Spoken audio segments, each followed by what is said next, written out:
Clash of Clans, because I did.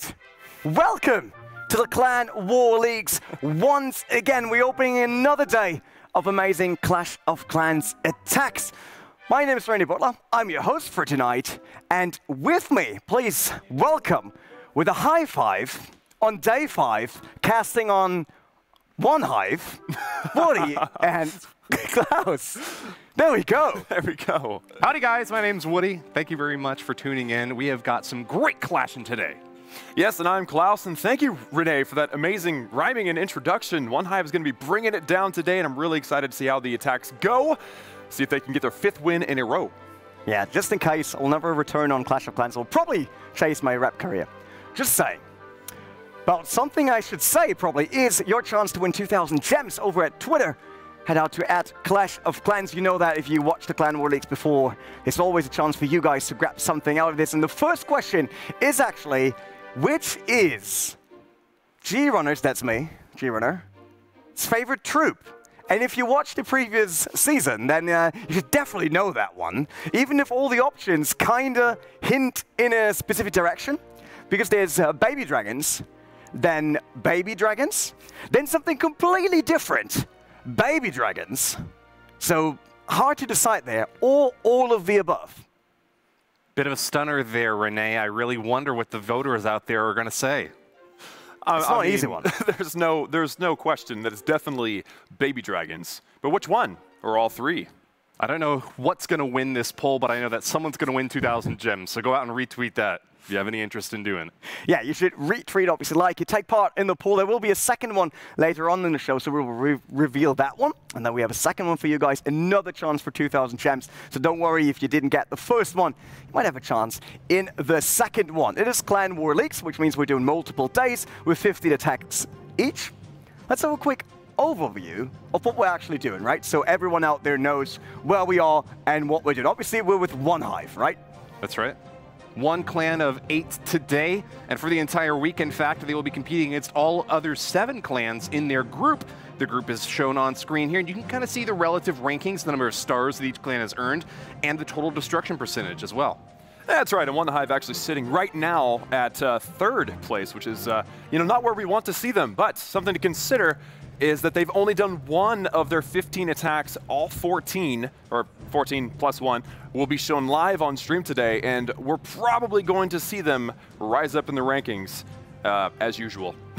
I mean, so far they did 4 out of 4 wins, so we're on day 5. So they couldn't do better than that. No. They sure couldn't. And they have had some great matchups so far. They've been stomping the competition by not just small, like 1 or 2 star margins, but really tearing into these opponents. They've been able to earn 3 stars even against some of the best clans in the world, those that have advanced to Champions 3. There are 18 leagues in total, and OneHive is getting pretty close to the top. If they get to the top 2 at the end of this week, they'll get a chance to advance.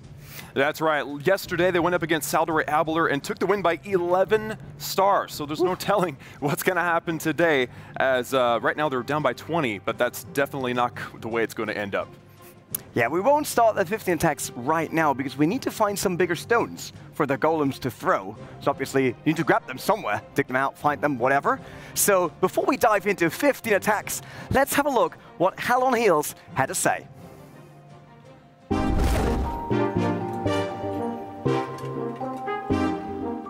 I'm Suze Hell on Heels. I am 50 years old, and I am the leader of OneHive. I started playing Clash in February of 2014, and my son had downloaded it, and I thought it was cool, so I thought I'd give it a try. I started in OneHive in October 2016. I started out in Prime. I was made Prime Co. that October, Prime Leader in January of 2017, and OneHive Leader in October of 2017. My favorite troop is Hog Rider. I like doing Go-Ho, start with the golems, send in the hogs, and all the heal spells, and it's just always been my favorite attack. Something that makes me different than most Clashers is that I'm older, I have more experience, and I'm also a grandmother, and I have 3 grandchildren.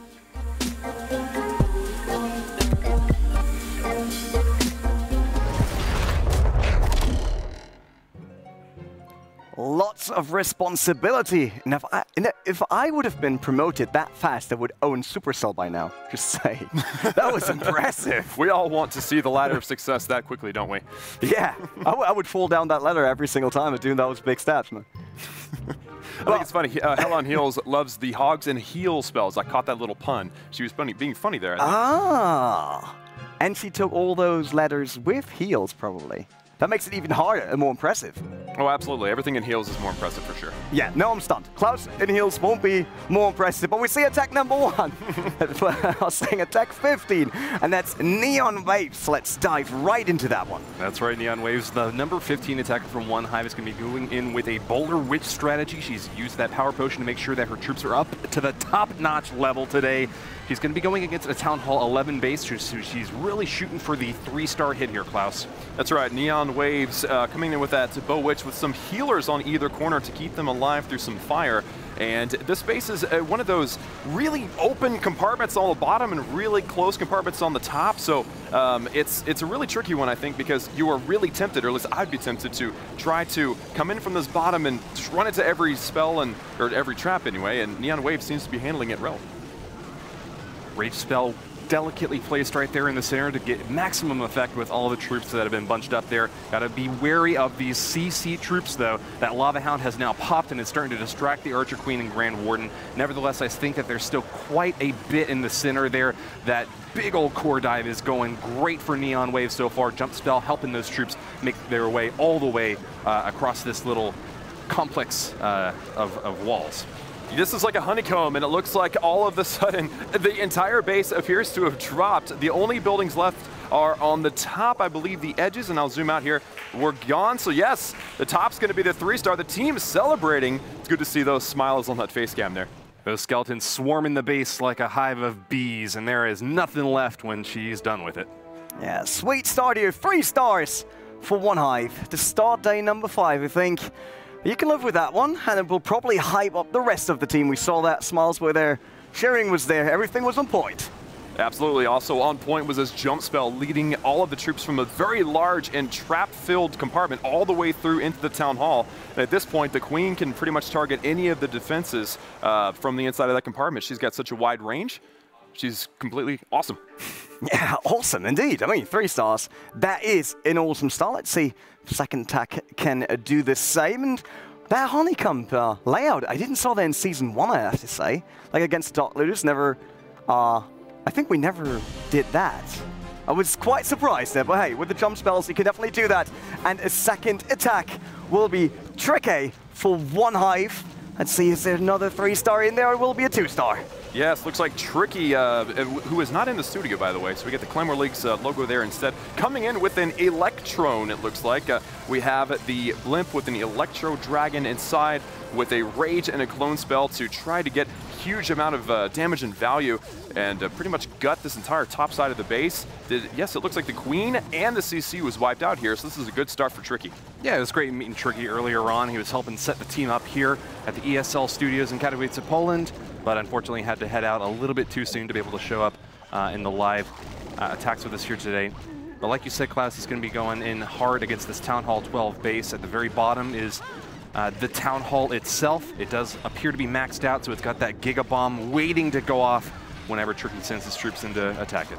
That's right, this King and Queen now leading in. Notice that Tricky threw down a single wall breaker first just to test for bombs, and sure enough, there was a bomb there, so it was lucky that Tricky didn't throw down all of his wall breakers at once and had the successful break, which will then allow this Queen to take out the Town Hall and get that first star. Popping that Royal Cloak ability a little bit early there and getting the Town Hall down nonetheless. We'll see where he's going to go out for his main attack. It's going to be over on the right side of the base. He's got to worry about these Inferno towers still in the center, though. One set to multi, going to be trouble for the balloons, and one set to single, probably not that much of a difficulty for those balloons to handle. Yeah, the single balloon definitely worse for the or single Inferno definitely worse for the Hounds than for the balloons, but it is this multi and Wizard Tower section here that's going to be a little bit dangerous. There's no heal spells for those balloons, but a timely free spell will at least keep the troops alive through the backside here. It looks like things are doing well right now. Warden is still up actually, but he's following the smaller group of balloons, unfortunately, and actually doing damage to that King. I wonder how long it would take for that Warden to take out that King at this rate. Just got to note that that Lava Hound is still alive. Pretty incredible that it has made its way across the entirety of the base, but not necessarily good for Tricky. He probably wants it to pop relatively soon here. As long as that manages to happen, he should have plenty of troops for the cleanup. Otherwise, he might run into a little bit of difficulty with only 30 seconds left. Exactly what you said, what he wanted it to pop. Perfect Seeking Air Mine to get that Hound out there, the pups out there now to help out with the cleanup, and it looks like with only one defense left, the balloons were looking a little scary actually on time with only 15 seconds Still currently. Scary, Klaus. Oh, and only about 11% left. It looks like this one might fall just short. Wow, the Archer Tower just kind of sniped all those balloons at once. It did, yeah. You know, you can never really underestimate an Archer Tower like that standing alone against just a few balloons. They travel pretty slowly, and with nothing to get them right on top and not enough cleanup troops, Tricky's going to come out of here with a 2-star hit. Pretty impressive. Almost got that 3, Klaus. Yeah, you absolutely did almost get that 3-star. But here we go with that Queen getting in here, taking out that Town Hall. That was an excellent funnel to get in and secure that one, and it ultimately led to the 2-star, which is the bare minimum that you need in order to have a successful war in these Clan War leagues. Yeah, Super Archers stopping in there. I mean, it was once again just the time, and we know how crucial that can be. You need to time your attack. You need to be aware of the time that you need at the end. Even if you got all the defensive done and dusted, you still need time for the cleanup, and we saw that in Season 1 how important that can be and how crucial it can be on the last second. It is possible. In this case, it was enough. Didn't work. In the end, it was only a 2-star, but a 2-star that showed the potential of OneHive here. And Scorpion will be following up next. Scorpion coming in here with a hog attack. It's going to be a couple of golems to do the tanking on what looks like 3 wizard towers and at least 1 mortar. That's a lot of splash damage. Pretty dangerous against these wizards that are creating the funnel here. This wall wrecker coming in through this outside wall is going to lead, I assume, the heroes right behind. Let's see. There we go. There's the Queen. King, where you at, bud? There's the King. Any Warden? Yep, there you go. All of those troops and some bowlers going to be grabbing this town hall, getting the first star, and if all goes well, also take out the enemy clan castle, the enemy queen, and of course get that first star.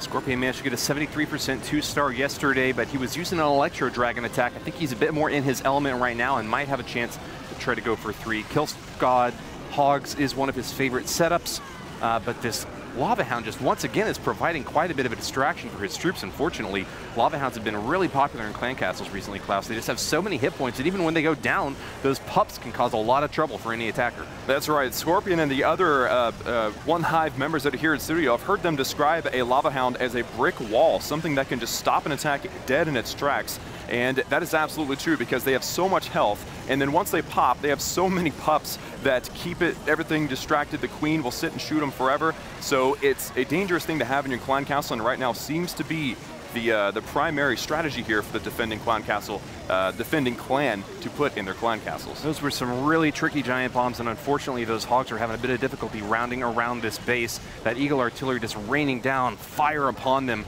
until nearly the very end of the raid, forcing Scorpion to drop those heal spells a bit early.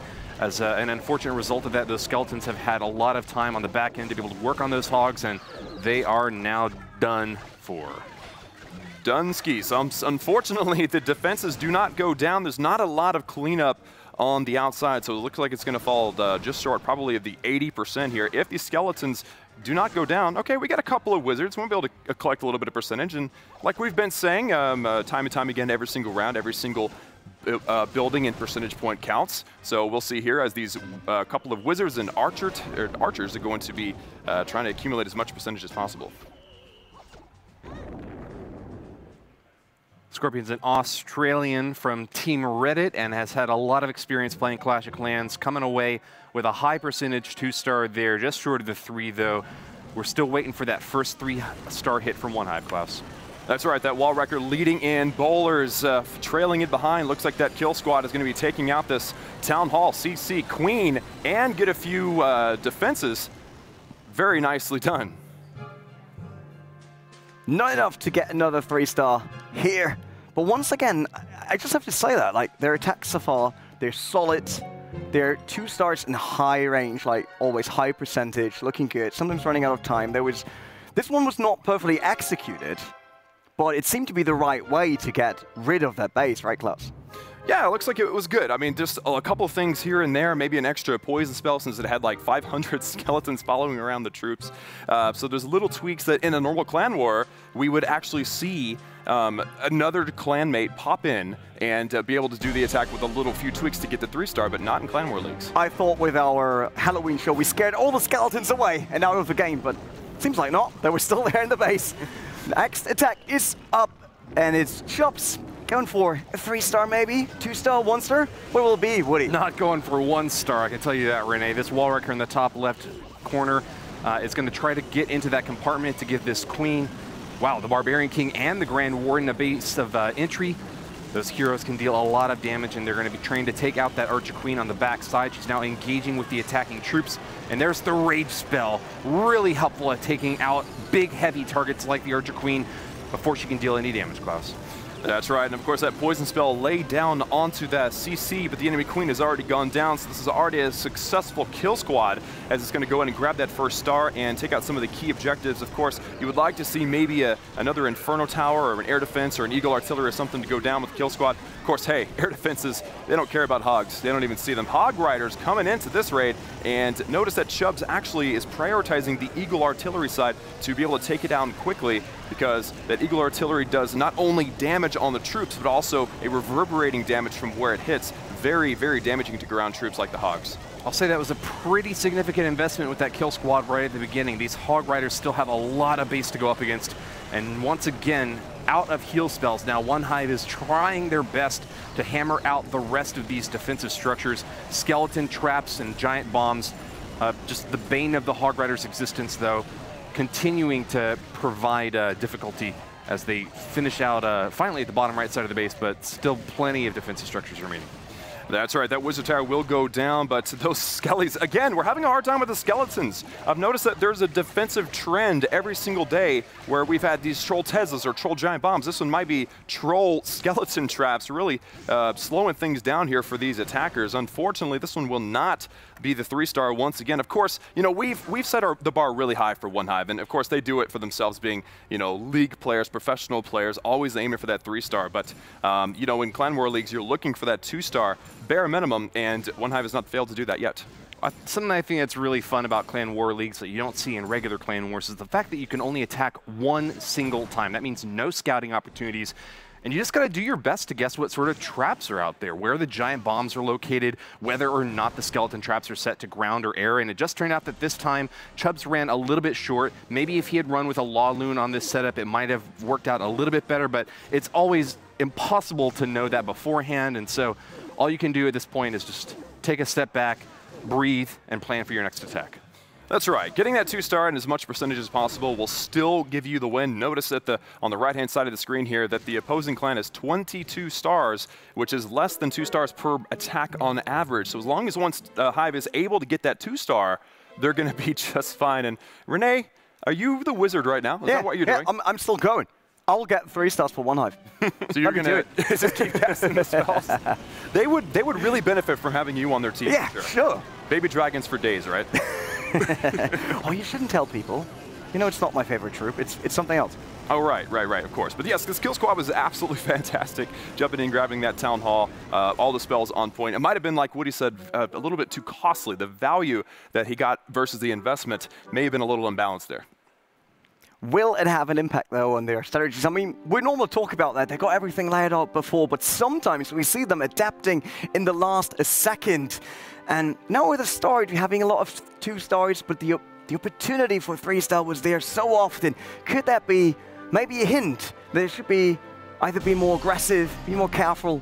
What else could they do to actually get the 3 stars here with now Cass starting the next one? Well, there's obviously a balance between being risky and being safe, and that's what they need to do. They need to decide if they want to go risky or want to go safe. But either way, there's no for sure 3-star strategy. Otherwise, believe me, everybody would be doing it. So here at this point, we have Cass up there with the bright yellow shirt. By the way, just a note, I love these yellow shirts that they're wearing. They look so happy. They look so professional. It's amazing. OneHive really represented here well. And this attack beginning off with a kill squad attack, bowlers, wall wrecker. Actually, wall wrecker single-handedly taking out the multi-inferno. That's right, really clean jerseys there. I want to remind y'all that Cass actually managed to get the 3-star yesterday using a Lava Loon army. This time, though, he switched out to Hog Riders, following in the same trail as a lot of his other clanmates here. He says got 25 of them ready to go, but this kill squad is getting a lot more value than the last one, Klaus. That's right, a very large portion of the base going down there. Unfortunately, another Lava Hound with tons of pups. Oh, wow, yeah. That was actually interesting deployment. You're right, you pointed out, well, the line of hogs here kind of setting the funnel for themselves. It's a very interesting deployment there. Now the queen is going to be trailing these pups while the pups are grinding down on the hogs. I think this is going to be 3, Klaus. That kill squad got Mondo value right there at the beginning, and it seems that these hogs are still quite healthy. We're seeing a rage spell right there on the bottom right corner to make sure that they can take out that Wizard Tower as quickly as possible. There's still a Wizard Tower up on top, and there's the possibility of giant bombs somewhere. But if they don't find them, these Hog Riders seem to be doing a fantastic job at doing a little circle around the base. Yeah, it looks like that queen's going to take out the Expo, and then it's all up to these hogs. This queen will start now onto the cleanup here, and it is going to be, it appears, our another 3-star, and that's a fantastic Town Hall 12v12 attack here using hogs. They're changing up their strategies. Look at that celebration, high fives and smiles all around. It feels good to see that in the studio, and hopefully we see more of that going forward. Excellent job by Klaus. Yeah, of course, Neon Waves did start off with a 3-star against the Town Hall 11, but this is our first Town Hall 12v12 3-star, and Cass has done it again. Certainly an MVP candidate for today, and he's earned the admiration and appreciation of his clanmates for putting them higher up on the board. And all the high fives for OneHive. Just saying. You said it already, high fives. I had to go for it. There was no other chance, man. OneHive, high five. How many times can we rhyme 5 with hive? We need to find some more words. That's what I think we need Let to me quickly Google dictionary. Wait. Yeah, do that for us.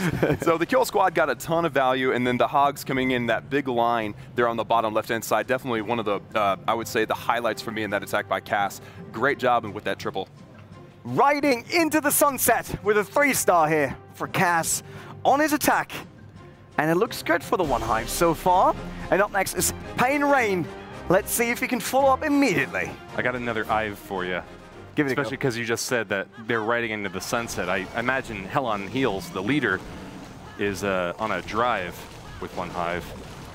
Oh, is that good enough? Yeah, That's a good simple word. I like that. I appreciate that. Very nice. Pain Rain, actually. Yeah, we're too nice, aren't we? Yeah. 3-star. In war number 2, we're going to look for Pain Rain to get their 2nd star now. Or 2nd 3-star, mind you. Now, Pain Rain actually starting to attack with the Queen Walk. This is one of the very first Queen Walk attacks that we've seen, so I'm excited to see I was able to pull this one out here. Queen Walks are very valuable as long as that Queen can get a lot of structures finished off. That healer group on the outside is going to try to keep her alive for a very long time. She can deal a lot of damage. But her one main weakness is just that she doesn't have that many hit points. So healer's able to keep her nice and fresh with a golem out in front. Should be a pretty significant chunk out of the right side of this base. It is quite spread out, so that could cause some difficulty for Pain Rain, but being able to grab the Archer Queen and the CC troops is going to be a very good start for him. I'm going to zoom in here and look. The Queen has actually lost her healers. Dude. This is a bad thing. This is a bad thing. The Golem is being healed, which that's not a terrible thing, but the Queen now has no help. And that's... Greedy Golem soaking heals from this Queen. Oh, the Archer Tower lost its lock, and I think the Queen might be able to survive this one at least temporarily. Oh man, this is. I mean, okay, so the King's gonna get the Town Hall, that's for sure. Wow. But that Queen is so lucky, bouncing in and out of the range of that geared up Archer Tower. She is still alive, and she's taken back her healers. This is already looking like an amazing attack just from the. What are you doing, healers? They are. Oh man, they're choosing their targets, and hey, that's a great thing, keeping the Queen and the Golem alive. Wow. I can't get any better than that, actually. No, you couldn't have planned that any better. Unfortunately, losing that Grand Warden over to the left side, didn't see him get to use his ability. That might have been a crucial misplay here, but nevertheless, I think Pain Rain has quite a few troops left. It's just going to come down to being a matter of time once again here, Klaus. The time is always a factor here. We got a little bit of cleanup on the top, so that shouldn't be a problem. The group on the left, we got lots of minor minions and pups doing the cleanup on the left. We only have a couple of, well, we have one. We have one balloon. Are you going to be able to do that? Are you going to be able to get that expo, buddy? Probably not, but at least Pain Rain was wise enough to delay the deployment of a couple of their balloons to be able to use them in the ideal place. I think he's got a chance. I think it's probably going to be it. I think that this is going to be the 3-star here. Balloons, you got this? Brilliant deploy with those balloons and the haste spell right on the very edge. Nothing left to swag for this attack, but Pain Rain is getting awfully close to the 3-star, and with just a few more drops, there it is, Klaus. So now Pain Rain's second 3-star, and this time using Laloon. That was a beautiful attack for Pain Rain. And hey, you know what? Are we gonna be able to? Yeah. Can you even see it? Is Woody in the way? 3-star hype in the chat, right? Beautiful times. Beautiful times. Beautiful times. Well said. You need to be up below it and do this maybe. Oh. You know? Well, I went for that. Yeah, it's all right. We're working. They will do more 3-stars. Don't worry. I believe it. So the beautiful split actually of the healers going into the Golem and the Queen here. There were so many moments where that Queen was going to die. I'm not sure if it would have cost them the 3-star, but it was definitely scary nonetheless, and it turned out really nice. Oh, hey. A great hero dive for OneHive. I got another Hive. We'll find more. The Golem, by the way, was still alive and still going for that one wall. Just saying. Yeah. Like the whole time we looked up the cleanup, he was just going for that wall, not stopping. OneHive isn't stopping either. Next attack is up. 3 stars in a row now. 2 so far. Can it be 3? 3 stars? Yes. OneHive it could definitely happen. You know. Thank you. Why are we still using the high five? Yeah, I thought about another one and then I lost it. Jelio actually coming in now, and again, we're looking for another 3-star. Jelio actually, the closest he's come to a 3-star in this war series so far is a 97% 2-star, Woody, so we're hoping that he can turn the tides here and get a triple for his clan. Fingers crossed for this Archer Queen over on the left side. She's got to engage the enemy Archer Queen, and there she goes.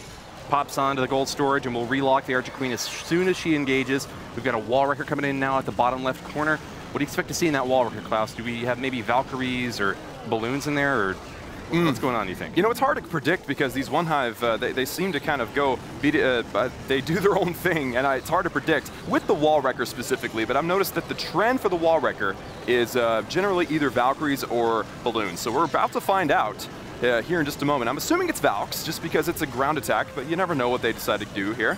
Yes, Valkyries. Valkyries in the wall wrecker. Good call. We got a single target Inferno here in the center of the base that hasn't been taken care of yet, and that could cause a little bit of difficulty later on in the raid. It's starting to lock onto these healers. Not a good result for Jelio, who is probably hoping to keep his queens nice and healthy using them. The healers are all now down, and that's going to be a bad... Oh, my goodness. Queen's ability. Initial phase here. Can she still pop it down? Yeah, but at what cost? A Pyrrhic victory for Jelio in the south central of the base, and not many troops remaining to deal with the outside structures. I mean, but you can see what Jelio was doing. This base has this giant C-shaped compartment over here in the base. I mean, it's like begging for some sort of bow witch. I think that what happened mostly was the funnel. He didn't get his bowlers and his witches into the core. He had a few go out, a lot go out, when he only wanted a few. Was it because it was misjudged? The C compartment was a U compartment? Uh-oh. Turn your iPad over and there you go. That's the reason. So the clutch free spell actually did a lot because this bowler set was able to weaken the town hall just a little bit and give a little bit of time for this queen to take out the pups and then start wiping out this town hall and then turn around and get the Inferno before she lost all of her health. Ice Ice Baby on that town hall. Managed to get 2 stars, no 3 stars there for OneHive, but they still got some attacks going in so far. It looks good for them in a day 5. They didn't lost a single day, and obviously they want to keep it like that. And they're getting ready for their next attack. It will be done by Sebix. Are we talking about that Sebix? That is the exact same Sebix, you're right. Why did no one tell me that before? The same Sebix from the Dark Looters is also in OneHive. Sebix has managed to get a 3-star already this war, so we'll see if he can do it again here using mass miners, Klaus. Yeah, Sebix is actually originally from OneHive. Yeah, I remember that. We said that. Yeah, he's originally from OneHive. He played for Dark Looters in Season 1, and he's actually well known as a 3-star specialist here. He has 3-starred 2 of their previous 4 wars, so we're looking to see if he can maybe tip the tide here and become over the 50% mark. We'll see how it goes. Actually, every single time I see this guy attack, he's got amazing wall breaker action. So notice that here. He's able to thread the needle here, get the wall breakers in, and now this queen has access to a whole bunch of good stuff. Yeah, really big compartment up there. Notably still has the air defenses and, oh, excuse me, never mind. This is a minor raid. The Eagle artillery that would cause a little bit of trouble for those miners. Maybe if she pops around to the left side, though, she could take out another couple of wizard towers. Nope, going right instead. Well, she'll ring around. I mean, she's going to get the CC, she's going to get the enemy queen, hopefully, and she'll ring around and she will grab the wizard towers on the left-hand side as long as she doesn't decide to break through a wall, which she could do. She could see something on the other side of the wall that's more interesting.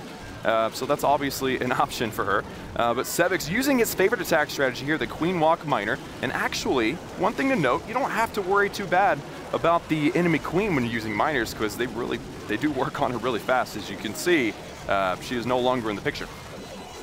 Enemy queen, enemy barbarian king, those miners are absolutely savage. Dig right underneath and hammer away with their shovels, or shovel away with their shovels. What verb do you use with a shovel? You dig. You dig. But even when you're hitting someone with the shovel? Yeah, I mean, I don't know. Dig into him, I guess. Yeah, you can Sebix digging into this base here as he attempts to grab this 3-star. He's already 2 stars into it. Is he going to be able to pull off this 3-star? I mean, hey, the queen still has her ability. There's an extra rage spell still. I think he may be able to do it, especially because he didn't have to use his queen's ability on the king up there at the top. Yep, she survives her encounter up there, and with those healers helping her out, she's still got a bit of ways to go. That Grand Warden might find his way over to help those miners. I'm not really sure why he's taking fire from a cannon and archer tower, but if he survives that, that's really helpful for Sebix. Those miners are going to get a lot of benefit from that life aura still staying up from the Grand Warden, and that might have actually been the differentiating factor there. As long as those miners can eventually get to the Inferno Tower before they get burnt up, I think things should be fine here, Klaus. Oof. So it looks like he planned well enough ahead. Look at this. This balloon going to take out the final cannon. Wall breakers unfortunately didn't get through, but now we have some raged balloons to take out the Inferno, and now it's all a matter of time. Come on, miners. Come on, balloon. Let's go. Let's go. Yes. 1, 3 star. Oh my goodness. Pedal to the metal there on the last balloon, bringing home 3 stars for OneHive. That was a great ending. The incredible ending. I lost all my breath. But yes, he did get a 3-star at the very last. I think he had less than 1 second left on that final storage. But here we have Sebix actually with the Town Hall takedown to ensure the 2-star. Dita, you know, he was going for the safe 2-star, but then it ended up being a 3-star. Sebix, a 3-star specialist. Professor will be proud of him. I can tell you that. Getting 3 stars in the very last second. He just professored. Yeah, professored. Sebix just professored. Back. Yeah, professored. That's how we say it now. That's the official term. With Eric being up next, one of the experts to actually build bases. Let's see if he can tear down the base. He's done it! The Dragon Master has brought 9 of them to this raid. A Lava Hound out in front with a Battle Blimp as well to soak a little bit of damage here, but the Dragons have been buffed and buffed and buffed in the past few balance updates. They haven't seen a whole lot of competitive play, but here they are, Klaus. The Electron, is it going to be able to take out 2 air defenses and possibly the enemy clan castle? That would be a fantastic value for that Electron. That's the first portion of this attack. I'm assuming that Eric is going to, yeah, the hero's coming in down here. So Eric was actually explaining this particular attack to me where it's really about geometry. You take out one section, take out another directly opposite of the base, so like this bottom side, and then just send dragons through the middle, really wipe through from the left to the right. So I'm really looking forward to seeing. Actually, I think we kind of peer pressured him into trying this on stream. So I'm really looking forward to seeing what the results are. And if he gets a 3-star, it kind of proves it's all right. That's true. Still has to worry about the Archer Queen and 2 big air defenses, though, stuck on the center. Let's see if that funnel is going to be worth it to get these dragons going in. We still have a Lava Hound, of course, to soak some damage from this air defense. Very helpful for these dragons, as they do not like to go up against air defenses, but that rage spell is getting them awfully close. They are tearing through this base, Klaus. I can't call it just yet, but with a free spell right in the center, nicely placed on the Archer Queen and Eagle, I think he's got a good chance. I think that if he triples this base here, then it's going to prove that there is a brand new meta out there that most of us are completely unaware of. And I would love to be able to say that this thing was discovered on stream with the wonderful Grand Warden's ability keeping all of the dragons alive through that Gigabomb. Things are looking really good for Eric at this point. And this has just been fantastic execution every single step of the way. You get exactly what you need. The rage spell's going down at the perfect timing. As soon as the dragons start to take damage, you see a Grand Warden ability going off. This is exactly what dragons were made to do. Eric, the Dragon Master, is going for 3, and there's not much of base left to stop him. Wow, so it's going to come down to time. He's got 55 seconds to clear up 12% of the base, and they're all in a big line. And he actually got a lucky spread here to where that one dragon on the bottom will take out the right, and these 2 will make their way up to the top. I don't think time's going to be an issue here. We can also tell the story of the legend of the last lava pup once again. You can see him kind of floating along with the dragon down there over on the right side, aiming for some target up in the top section of the base. 5% destruction remains, and these gold storages aren't putting up much of a fight, Klaus. Wow, so Eric and the team celebrating. They knew it was a triple, but we don't want to call it prematurely here, but this is definitely a 3-star. 20 seconds left on the clock, and he pulls it down with dragons. That was so worth it. I call that jalapeno doping onto that dragons. Breath of fire there, securing 3 stars for OneHive, and I really like the return of those dragons. I mean, we had Electro Dragons, we saw them in Season 1, but bringing normal dragons into these, yeah, that's what I like.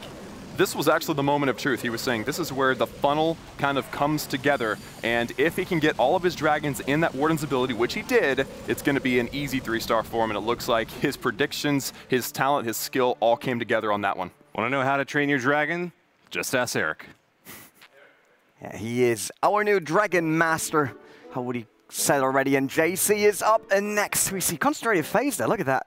Looking at his pad, getting all ready. And I really have to say, they look a bit like Water Eyes. I really get hungry looking at the jerseys.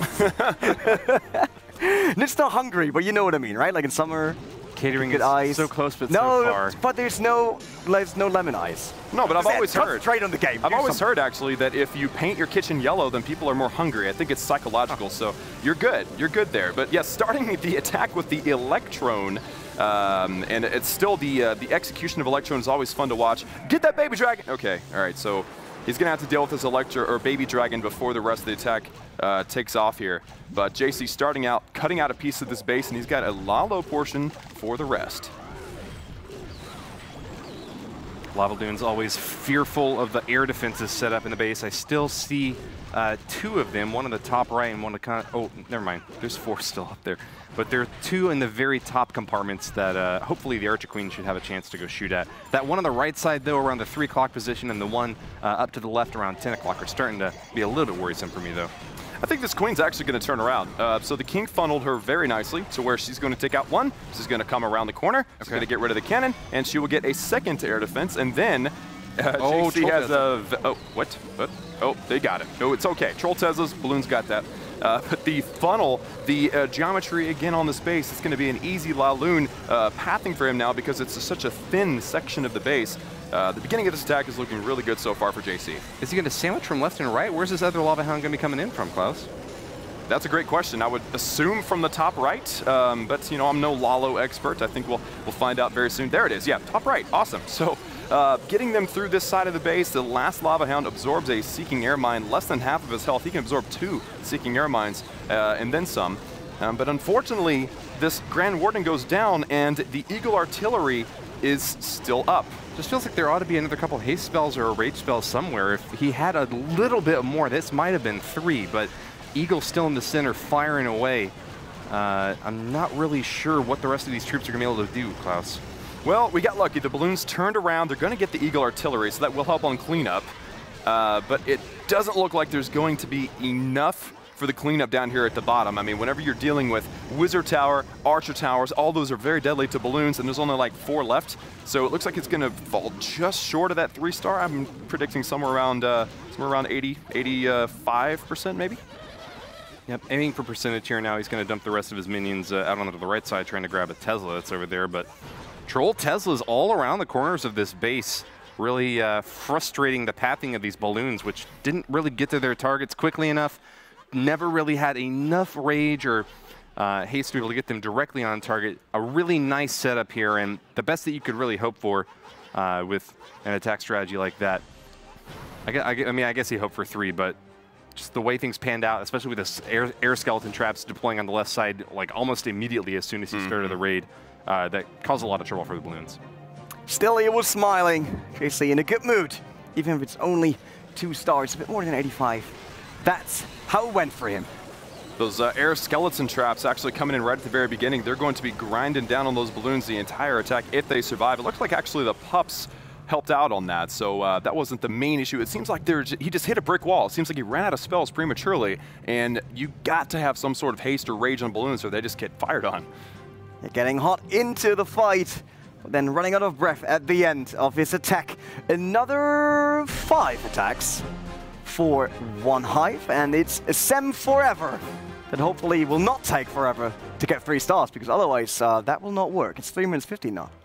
Well, OneHive has now surpassed their opponent's star count and cannot be defeated in this war, but nevertheless they are trying to get as many stars as possible, because during the entire league we're going to count up the total number of stars that they get against all their opponents to determine if they advance up to the next league higher above them. So at 25 they've secured this one, and we'll get 10 bonus on top of that. But how will they prosecute the rest of these 5 attacks? Looks like mass miner for this one, Klaus.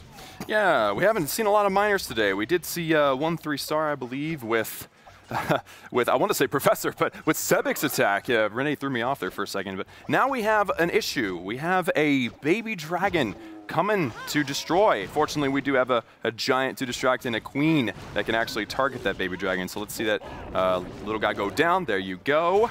Yeah, Renee was actually cheering for that baby dragon. That was from the wrong clan, Renee. It's okay. It's okay. Oh, so, okay. King's going to create the funnel on the right. Queen's going to create the funnel on the left, and the miner's going to go right up the gut toward the town hall here. Things are looking okay at this point. Yeah, just dropped a couple of balloons on that cannon, and those are going to go down to the skeletons. But that's not the main phase of the attack. He just wanted to give his Barbarian King a little bit more cushion for his push in here.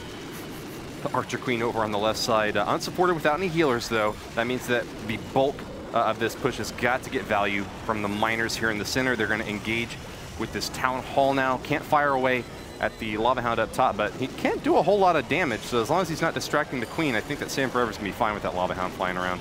Yeah, I mean, hey, you know what? I just came up with something here. Obviously, we're seeing a situation where a Lava Hound is not doing a lot of damage to the attack, and we're seeing a lot of Lava Hounds in the defending CC, so maybe that means that we need to see more miner attacks. I sure would like to see it. I mean, mass miners are one of my favorite strategies, just slightly behind that Lava Hound setup. It does take a good bit of scouting to try to figure out where you want to send those miners in, but once they're down, there's not a whole lot of direction that you can give them. You can help out with heal spells here and there, and that's what you see Sam Forever using here. They kind of feel, in some ways, sort of like Hog Riders. They do a little bit. They avoid the walls, they kind of go where they want to go, but they hit every single building, not just defenses, so that is definitely where they differ. But, you know, I was watching Sam Forever, and it seemed like he was a little late on perhaps one or two of his heal spells, and he lost a lot of miners during that section. So I'm curious to know, and of course there's no way to know really, but I'm curious to know if he had put down those heals a little bit earlier, had this attack gone a little bit differently. I mean, ping him on Discord and ask him. I could do that. We could just ping him on Discord right now. Yeah. Oh, 80% 2-star for Sam Forever. Still acceptable, I would say. And just to make that clear, I'm not discriminating. I'm crying for all baby dragons. It doesn't matter on which side they're on. Maybe they didn't choose them for themselves. That's a good point, actually. But still, we're all about OneHive here in this shindig here. Save the baby dragons. I've got no sympathy for defending CC troops. Knock them down as fast as you can. I don't care if they're a baby dragon. And when they are yours. Wizard. Oh, well. Yeah, there we go, right? Uh-oh. Those are my CC troops, not a defender's. Never mind, you said defending CC troops. Oh, you caught me with my own words. Okay, let's have a look at this Renee quadro here. Do something about this. The map. All right. Indicate. Next attack. I'm going to leave that to Klaus. I'll take it away from here, folks. So, Indicate taking on this base. It looks very similar, actually, to another base that we saw earlier. Very wide and open compartments. Inferno Towers in the middle. And this interesting little compartment with the Town Hall. So, I'm interested to see how Indicate does this. Using, looks like hogs, actually, but he's got a bunch of balloons. He's got 11 wall breakers? What? It's going to be an interesting setup here. You did see him test that bottom left compartment where the Town Hall is at to see if there was a giant bomb in there.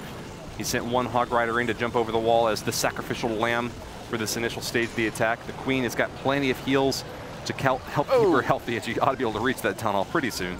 Wow, I don't know. I was watching the Clan Castle Valkyries under Rage just completely destroy the enemy Queen. She was no factor in that. That was amazing. And now the Queen is locked onto the Town Hall and may actually be able to take it out before the defending CC get there, or at least will be able to put a hurt on it. Lots of health is down. Is it going to go down? Yes, it's down. And now that enemy Clan Castle is going to have to be dealt with.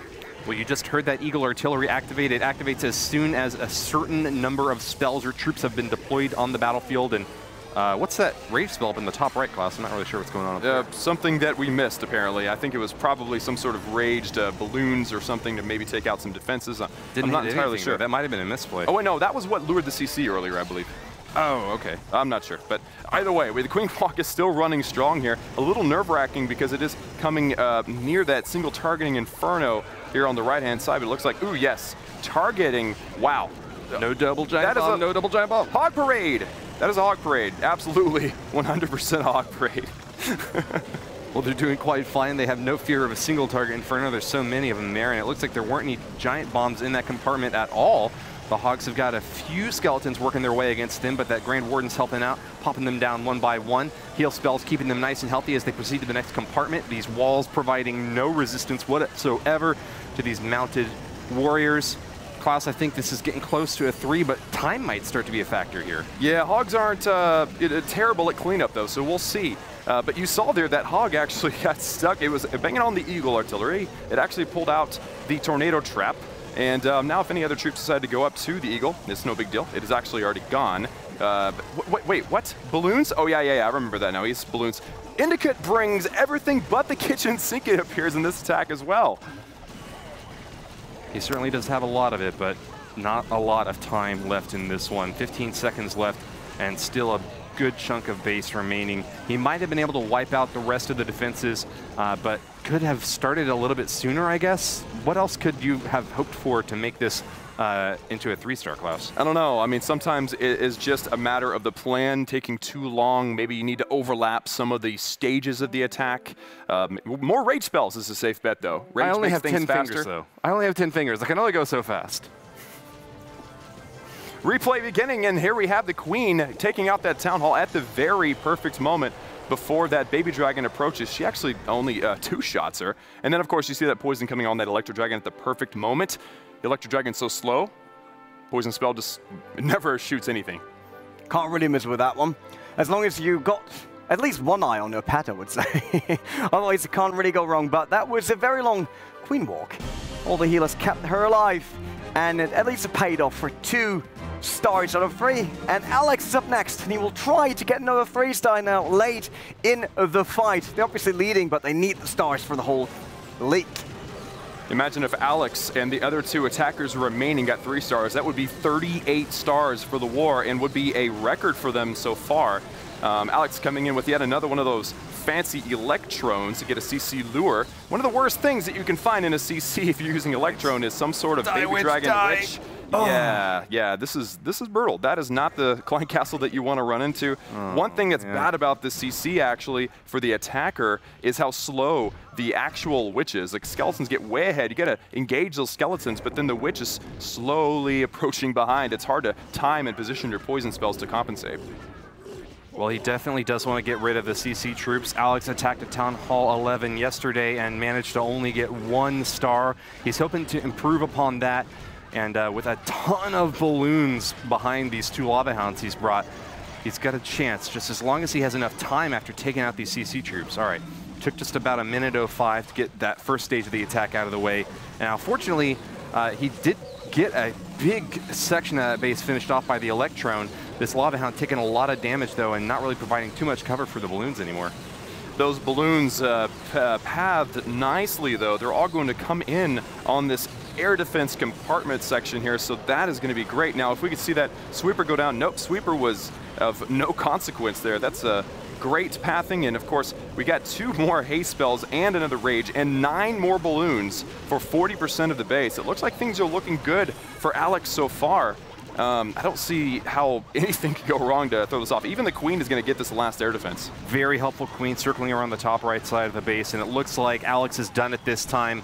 He's going to have a couple of swag spells to be able to throw away on the balloons or whatever he chooses to deploy them on with a minute left and a nice spread. Look how many balloons he had left. That was an absolute crusher. Lavaloon gets the job done for Alex86, a 3-star hit for OneHive. That was beautiful, having all those swag troops using those balloons to help with the cleanup. You don't see that very often, but that was a beautiful 3-star for Alex, and you know, we're on our way to 38. It seems like that. I mean, it's not close to the record we have in our live shows.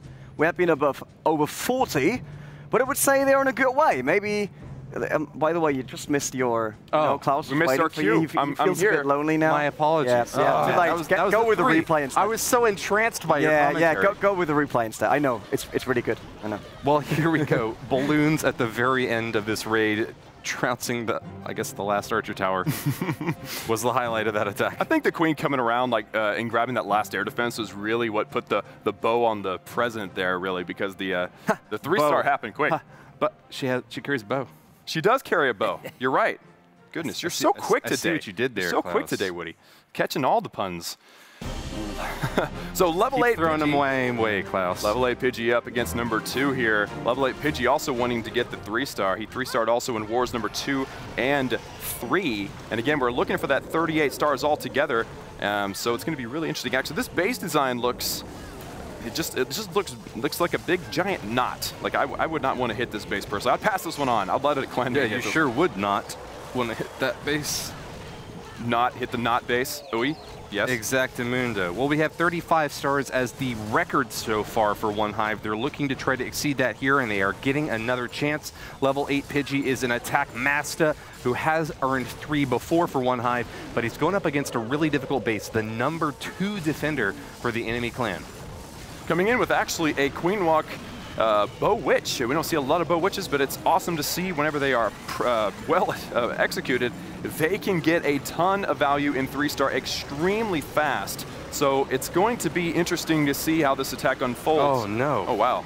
What is it? Tornado Trap spinning those balloons around, not giving them a shot at that Eagle artillery. Those skeletons are just hammering away at them, and oh, that's a brutal finish, leaving the 3-star well out of reach. It's going to be really tough to be able to get over there and finish off that Eagle artillery at this point, Klaus. Yeah, the pathing is not good. The Queen is still stuck behind. See what I'm saying? That Lava Hound at the defending CC just stops attacks. Just absolutely just plugs up attacks. That Queen is stuck in the back. She's not shooting defenses over the walls. The bowlers and the witches can't continue through the base untouched. So we have the 2-star. So we don't have the 1-star fail, fortunately. But it does not look like there's any chance that this attack is going to end up being a triple here. Just as soon as that Tornado Trap went off, you heard the moans and groans from the OneHive players in here in the studio, and they knew that that's just something you can't plan for, you can't prevent, you can't know what's going to happen. I mean, you can try to toss a minion out there to see if it's going to be able to catch anything, but at the end of the day, at what point are you going to be done trying to find traps? You only get 1 attack per base.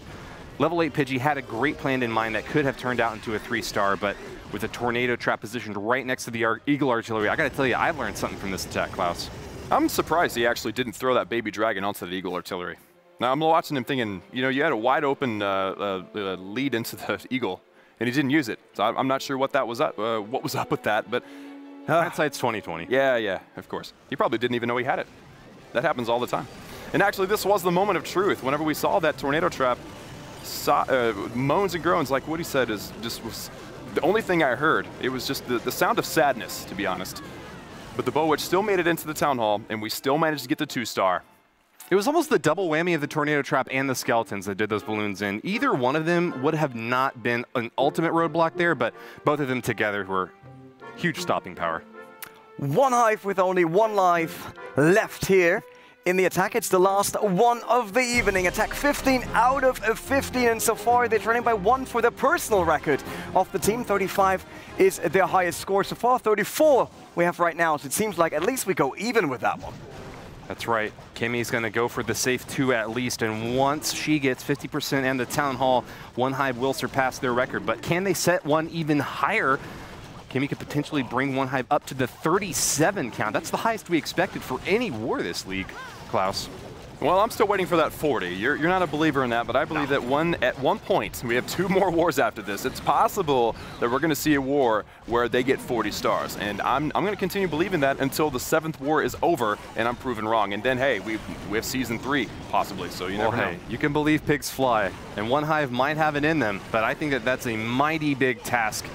A huge hurdle to overcome. 37 would be great if Kimmy can manage to get it just in here. That Town Hall about to go down now as the hero dive over on the left side compartment is going to engage the Clan Castle troops. We see a poison spell going out to try to take care of them, but they're kind of starting to wander outside of it.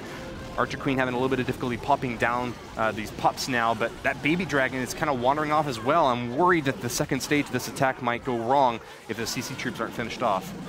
The attack, the entry actually was picture perfect, I'm going to say, because he got every bowler, which is very rare. Okay. Every bowler, everything through 2 broken sections of the walls. So that was really nice, and also the Queen still being alive as well is a nice touch too. So she's going to keep doing damage and cleaning up once she gets through the walls down at the bottom.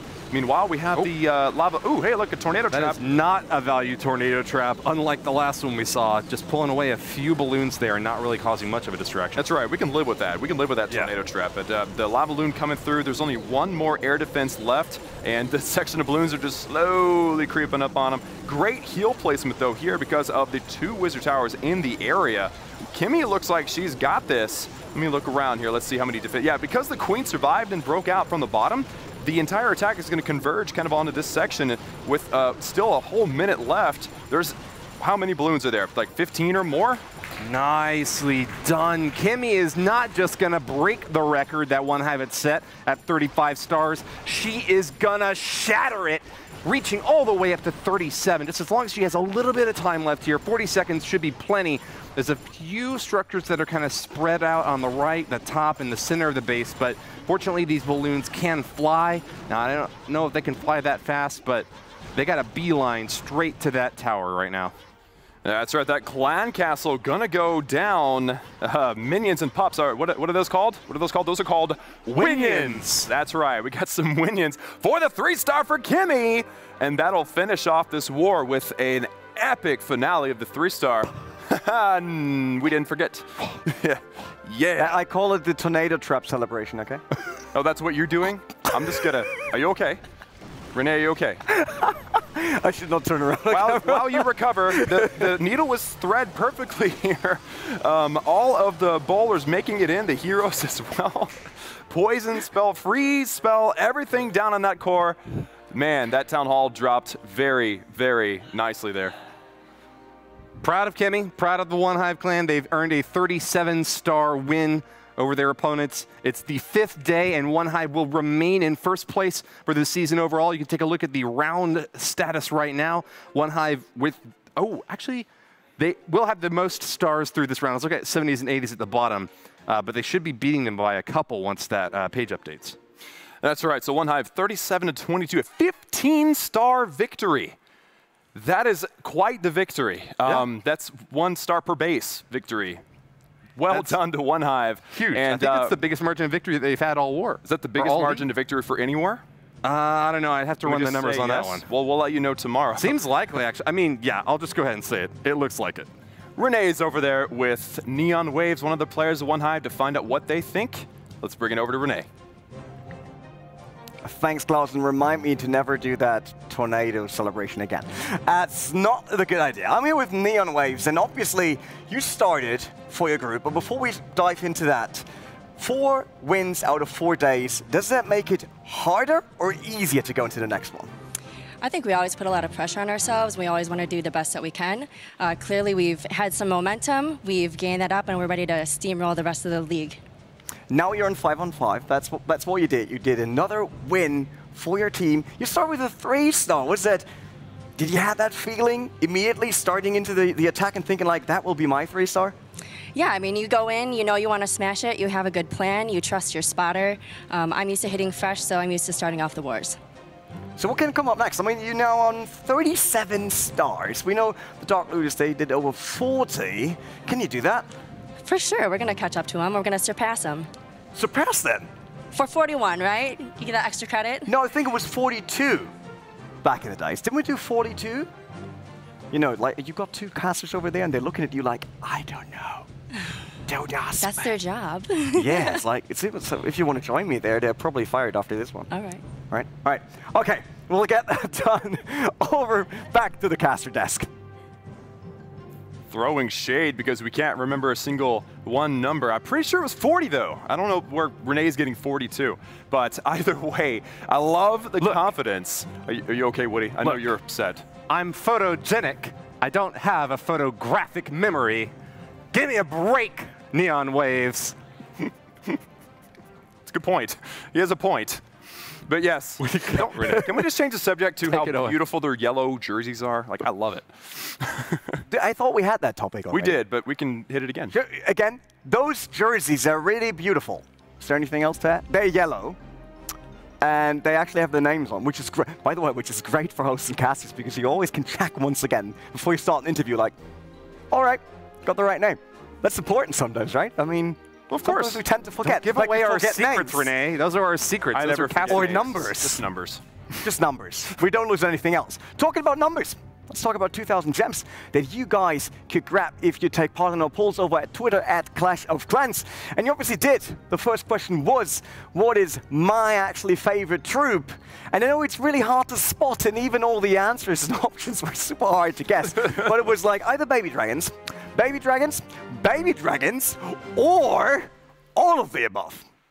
And I think it was a pretty even split on the answers. No, it wasn't actually. I think all of the above crushed it. That's what I was checking on earlier. I don't know. Maybe the results of the poll have switched. Yeah, I checked them. 64% for all of the above, in fact. 64%. Wow. All of the above has won it. All right. Even split my left townnail. Is that even What? Is that even an expression? No, but is that the not answer? sure. All of the Yeah. above? Because they're all right, right? It's baby I don't dragons, understand guys. this question. I don't get it. Baby dragons. Someone's going to win It's all 2000. about the baby dragons. That's what it's all about. They're It's awesome. baby dragons, and one day I will finally get my baby dragon Plushie? Clash challenge on the pad. Oh, No, God, please no, do we're not doing that. Please. Oh yeah. on the Don't. pad. No. You need to That's tap it that's first. not safe for camera. And then you need to apply it along the line. Never mind. Just so that you know. Might be a new idea. Will probably never happen because you can't use the pads afterwards anymore. Let's go over to people that actually know how to play that game.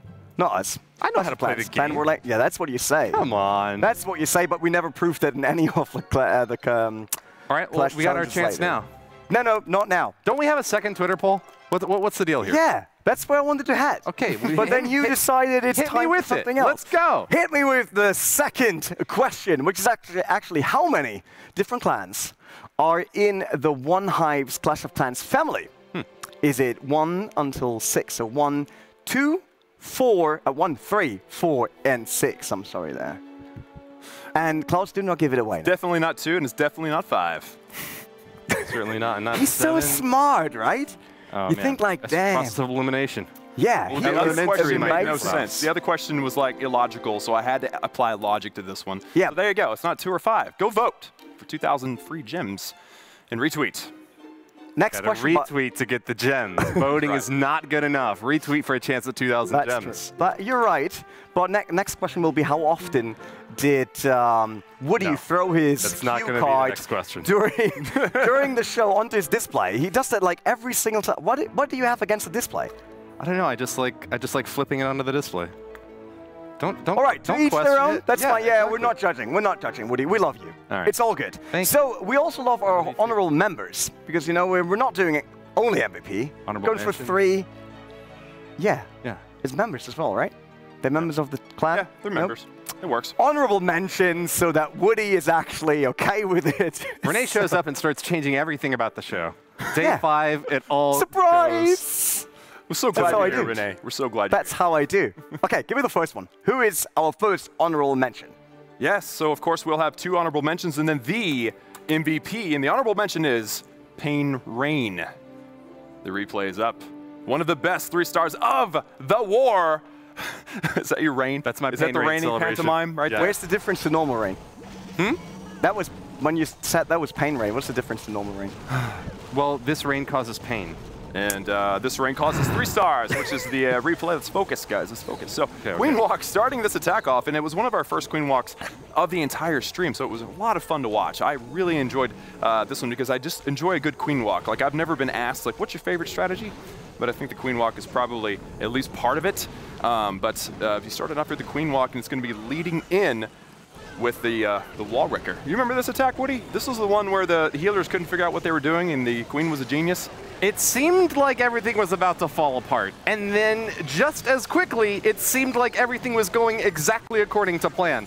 The Queen made it into that right side compartment and started to take some fire from that geared up archer tower, dealing a lot of damage. Pretty short range, but can really nuke a squishy troop like her. But fortunately, she had just enough health to be able to withstand that firepower. She wandered on through after hammering away at these CC troops.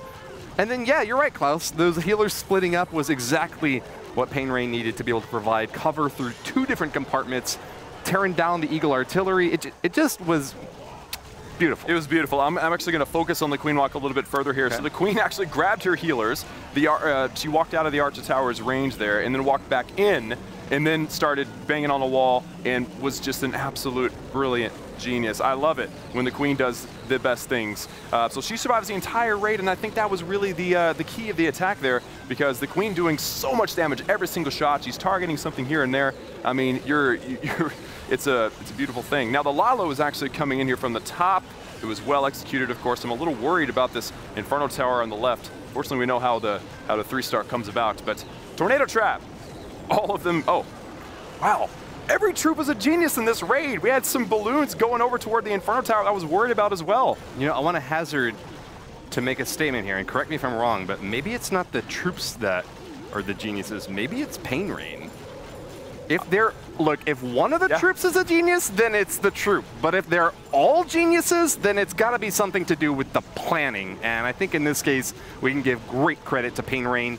The second honorable mention today, coming close to the MVP status. I know that we must have some amazing attacks to follow up with. If this is second, I mean, this might have been my MVP.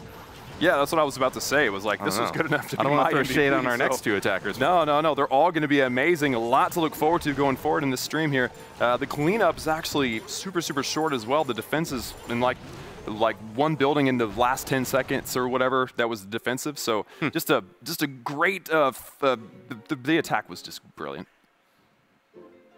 I hope Klaus was like, that is so good. I don't know what to say about it. But it's true. I mean, you said that already. Like, that was the second honorable mention, the first one actually that we did today. So that means there's even more awesome stuff in there in these attacks from OneHive here on day 5, which means actually very impressive. At least I would say so. Don't look at me like that, Woody. Answer. How am I looking at you, Renee? The camera will never know because it's yeah, but you were looking at me. I saw that. It's honorable mention number 2. Honorable mention number 2, we have Kimmy. Actually, one of the last attack, actually. We've nicknamed her the Queen Bee. Woody's said it in multiple streams. I love that name for her because this is OneHive.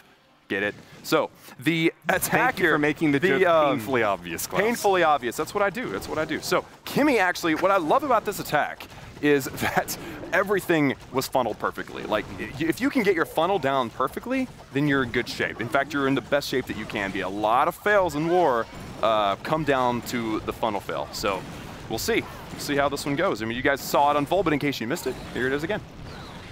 Man, he's going to get a few little shots at this Dark Elixir drill up in the top, just trying to help that funnel out a little bit more. Want to keep that Archer Queen on task, and I think that that's exactly what Kimmy got out of this early entry. The wall wrecker soaking damage from the double cannon there, and like I said, Klaus, everything starts to go Watch that Queen turn around and everything. Oh, man. Yeah. Watch her turn around. She just turned around. Grace and elegance. Dude, Kimmy with the perfect down. funnel. You don't get to use the word perfect very often in Clash of Clans, but that was the perfect funnel. I'm totally admiring this. This is only the honorable mention. This war was full of amazing attacks. This actually legitimately was my favorite day of war attacks out of all 5 so far.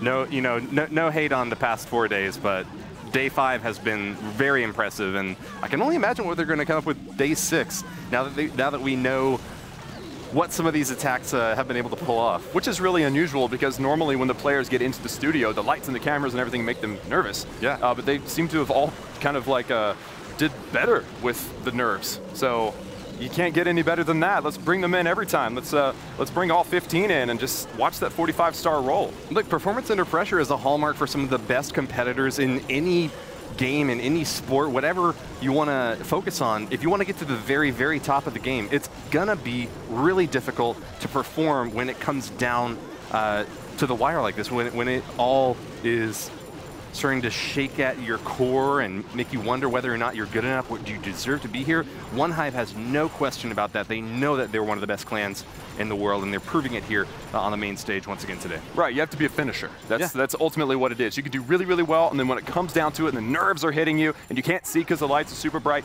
it all comes down to, can you finish it off? And OneHive is definitely proving to be able to do that today. And not only that attack. What's a good word to describe it? I want to use beautiful again because that's the word that keeps coming to my mind. Gotta think of a new word. Superbious. That's a lot of a caster's like, ooh. Wait, is that a word? Superbious. Superbious? That is not a word. It's a word I just made up, but it's like superb and marvelous put together. Okay. A for effort, right? Scrumtrelescent. That attack was Scrumtrelescent. There you go.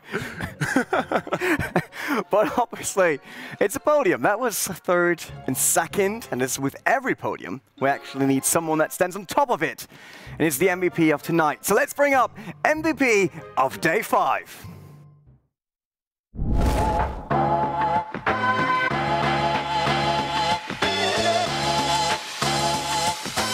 I'm Eric. I play for OneHive as Eric, and I play for OneHive 2.0 as Erickson from the United States, New York. I started playing Clash in 2015 when some coworkers just introduced me to the game. When I first started playing, the strategy of how you place the troops compared to other games immediately caught my attention, and simple techniques like funneling and stuff really drew me into the game and got me hooked. I've been part of OneHive for 4 months. My favorite unit, is one that I have the most fun with, is the dragons. I've been nicknamed the Dragon Whisperer. I've been using dragons at Town Hall 10, and one of the few people who can get a dragon Town Hall 12 triple. Aside from Clash of Clans, I'm also a powerlifter. The competition of all aspects draws me in, and this is the perfect game for me.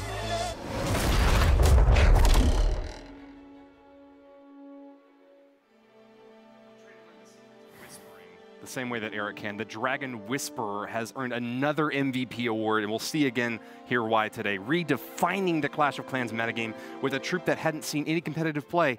It's back in action again. I had no idea what you were doing. I was like, what are you trying to tell me? But we have the replay here. Oh, you had the earpiece. No, I can't hear anything. No, but Eric actually coming down with a beautiful Electron Dragon attack. Electron from the top side, wiping out some air defenses, drawing that CC, actually taking out the enemy queen as well. That was the first section of the attack here. But I just want to say, the meta has begun, okay? It started here, it started with Eric, MVP now for the second day in a row, by the way. He was MVP yesterday as well, so this guy's definitely proven his worth in OneHive. Total beast, going beast mode here with some dragons. Let's take a look at the base and talk about some of the things that could have actually made the dragon attack pretty difficult for here. We've got multi-targeting Infernos that would be able to lock onto all the dragons. We've got air-targeting Expos that would also be able to hit them. We've got an Archer Queen relatively close to the center of the base, a CC as well that would be pretty hard to pull. So what did Eric do right to make sure that these dragons got onto their targets, Klaus? One of the best things he did actually was throw down this extra dragon that was kind of up there at the top. That created the funnel to force all of the dragons in through the core. And by the way, I misspoke. I did not see the queen earlier. He didn't get rid of the enemy queen with the Electron, but that doesn't matter because these dragons can handle her no problem. So I just wanted to correct that there. But the funnel, it's all about the funnel. We've been kind of hammering that home today. And that's exactly what Eric did. He was able to fan out his dragons in a kind of like a big V shape, and they all end up coming in at the same point here onto this town hall. Look at that. Grand Warden ability, hitting all of the dragons at once. I think it's fantastic that Eric didn't even have to go for the Archer Queen in this attack. He had a great entry into the base with just the dragons, who locked immediately onto the Archer Queen as soon as they got within range. They were all clumped up together really well. They spread out at the beginning to kind of into a funnel position, and then they spread out again in sort of an hourglass shape, going from out to in to out again to be able to finish off all these buildings with plenty of time left at the end for the cleanup. You know, the more and more of these CWL attacks that I watch, I think it comes down to shaping the base the way you want it with that Electron or with the heroes or like a Queen Walk or something like that. That almost seems to be one of the key things that I never think about. I don't think about the geometry and the shape of the base and the funnel and everything, but these guys have it down, and this is going to be yet another beautiful dragon raid. The only dragon raid we've seen, by the way. Unique 3-star for Eric. Do it again. And we see it again tomorrow, Eric. I hope so. Look at that thumbs up. Did you thumbs up? He did. He thumbs it up for me. There you go. You heard it here, folks. Another dragon raid tomorrow. 3rd MVP in a row, possibly. You never know. Well, let's send it back over to Renee. He's got someone to talk to over from the OneHive team. That's true. I'm here with JC, but I have to say first, Bob the Builder was yesterday. Eric the Builder is today. How was that intro? It was great. Great intro. Yeah. You're great. I will interview you every day. That's how we start. Now, let's talk about your attack. Yeah, my attack, the first beginning started really well. The blimp was well, the clone was well. The only thing that really screwed me over was the wall breaker fail. I should have sent one test wall breaker and then the rest, because the little giant bomb went off, killed off my wall breakers, didn't get my heroes in there, and killed off the town hall, which really messed up the raid because the town hall is very crucial in getting down in the town of 12. Does it change anything for you on your next attack? Like, do you veer away from that attack route now that it happened? No, I think it's a very powerful attack that still can be utilized in a lot of bases. I just have to be more careful and do better in planning. How about we talked about the meta and the bringing in the dragons, what Eric obviously did. Is that a thing that you're looking for new strategies, new stuff that you can bring to your clan wars and to have the upper hand? Yeah, I mean, I really like Eric's attack. It was really good. I'm definitely going to be hitting him tonight just to give me some pointers on how to do it. But I definitely need to FC it and do better in it and practice it because it looks really powerful. Will it be the perfect season for you guys? Will it be 7 out of 7 in the end? Oh, yeah, easily. Definitely at 7 out of 7. No chance. All right, all the confidence which I see in his team. I'm pretty sure they feel unstoppable, but are they unstoppable? That's the question for the desk. We are the desk, and the question is definitely, or the answer is definitely the confidence that OneHive is showing off here is amazing. I mean, they're saying they're gonna win 7 out of 7 wars. I think they probably will as well. I'm pretty confident actually that they will. Well, of course, they want to show up the Dark Looters who were here last month, trying to demonstrate that they can be just as effective on the main stage. In fact, OneHive has made it to the Champions War League finals twice, one of the biggest community-based events in Clash of Clans, and I think they've got another shot here in Season 5. If they can perform well in Clan War Leagues, I think that CWL ought to be an easy step for them. That's right. Now, we're going to start onto something a little bit exciting here. We have Eric, actually the Dragon Master himself, on the desk, and he's going to be coming in, doing a little switcheroo here with Woody, and we're going to be showing off another base. So, Eric, by the way, excellent attack. Thank you. Pleasure to hang out with you up here on the desk. I'm so excited. Here's the microphone for you. So here's what we're going to do. We're going to show his base, and he's going to talk his way through. Of course, I'll be asking him questions because I've got to understand what's going on here. And you're going to be talking through what makes your base tick. By the way, this base has never been tripled. No 3 stars ever come on this base. So let's get right into it. It's here, and do you see it? There it is. Perfect. All right, so Eric, first things first. Actually, you know what? Let me hold that so you can actually do the zooming. So tell me something. The first thing I want to ask you is about this spacing of like major defenses. So how does this base reflect that? All right, so when you do base building, especially at Town Hall 12, you want to spread your major defenses out. So the major defenses being the Town Hall in one section of the base. Opposite of that will be the Eagle in another section. And then the Queen and will be in another section, and then there'll be an Inferno in every quadrant of the base other than the Town Hall. Okay, so you're saying spread out your major defenses, the Town Hall, Eagle Artillery, Inferno, and Queen, right? Correct. And you want to spread those out. Why do you want to do that exactly? The purpose of that is to prevent a kill squad entry from getting too much value. So a kill squad entry from any portion of the base will only be able to get a certain amount of those major defenses, which means other ones are still standing for the rest of the raid. Makes sense. So you want to prevent a kill squad, which could be anything, heroes, wall wrecker, whatever. You want to prevent that from getting too much value. But there's also more to this base. Tell me about the configuration of the air defenses with the wizard towers, because I know there's a happy relationship there that we need to strike. Good balance. Right. So for all Town Hall levels, not just Town Hall 11 and 12, the air defenses need to be outside of the range of the wizard towers. So when the lava hounds go onto the air defenses, the wizard towers do not lock onto lava hounds, and that way they can target balloons and other air troops. So that's something that we could all do, even like Town Hall, what Town Hall 7's with the air defenses and the wizard towers. Just make sure they're separated enough, and you're good to go. Also, something else is that I noticed that you have a lot of seeking air mines near your air defenses. That's also a key factor, isn't it? Right. The quicker the lava hounds go down, the more time they're going to be shooting balloons down. Well said. Well said. Now, what is your favorite part of this base? My favorite part of this base is most people will be trying to send in kill squads in after the Queen. So when they send in a kill squad after the Queen, they'll be going generally right through this little path here, and they send it right into the tornado trap, whether it's an Electron to go after it or a Wrecker. That tornado trap catches them, spins them while this Inferno Tower just shreds them apart. So you're saying that no one's ever made it through there. Is that what you're saying? That's like the brick wall of the base. They have to throw a lot at it, and if they do throw enough to get through it, then they don't have enough to get the rest of the base. That's some serious planning, man. Well, guys, this base image is going to be on Twitter at Clash of Clans, so be sure. And no, not the builder base. Not the builder base. That base. That base is going to be on Twitter, so be sure and go to at Clash of Clans and check it out. Study it for yourself. Apply some of those principles to your own bases, and you could even steal it.